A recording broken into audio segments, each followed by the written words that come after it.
Good evening, everyone. Welcome to tonight's bedtime story by Anne Perellis. Tonight, I have something magical for you, an adventure into the world of wonders and sweets. Charlie and the Chocolate Factory by Roald Dahl. So snuggle in, get comfy, and let's journey into Willy Wonka's magical chocolate factory.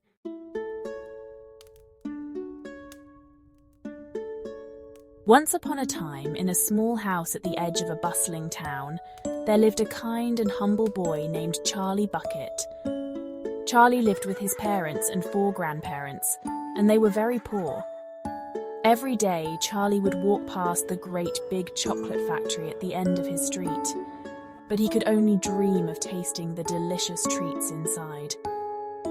One cold winter day, Charlie's wish was about to come true.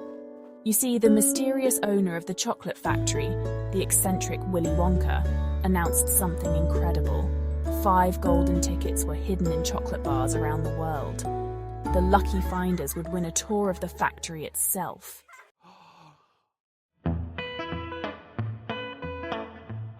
Charlie couldn't believe it. Golden tickets! Everyone was searching high and low for them, even the greedy and spoiled children who lived nearby. There was Augustus Gloop, who loved to eat more than anyone else. Violet Beauregard, always chewing gum. Veruca Salt, who demanded everything she wanted. And Mike TV, who was obsessed with television. But Charlie, he was just hoping, just dreaming, that he might find one of those tickets. He couldn't afford to buy many chocolate bars, but his family gave him a tiny treat when they could.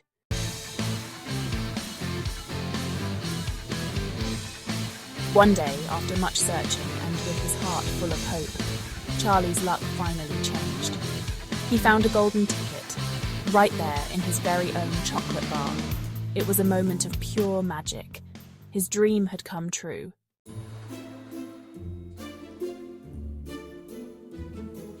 Charlie, along with the other ticket winners, entered the grand gates of the chocolate factory. And what they saw inside was beyond their wildest dreams. Rivers of chocolate flowed, candy trees grew, and in every corner there were delicious surprises.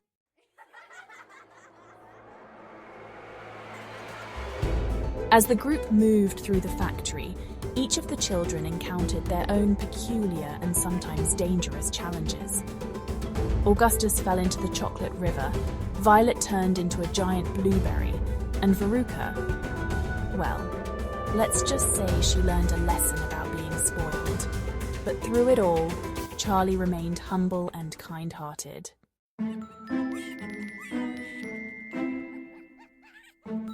At the end of the tour, Mr. Wonka revealed something amazing. He had been watching the children all along, and Charlie, with his good heart and humility, was the one he chose to inherit the entire chocolate factory. It was a magical moment, and Charlie's life changed forever.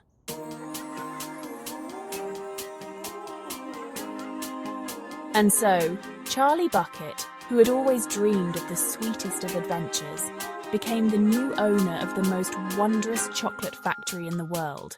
And as for the other children, they each learned something important about themselves and about the choices they made. Now, as we drift off to sleep, let's remember that kindness, humility, and love for others will always take us on the sweetest journeys, just like Charlie's.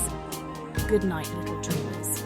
May your dreams be as sweet as chocolate and as magical as a chocolate river. Sweet dreams till our next bedtime story with Anne.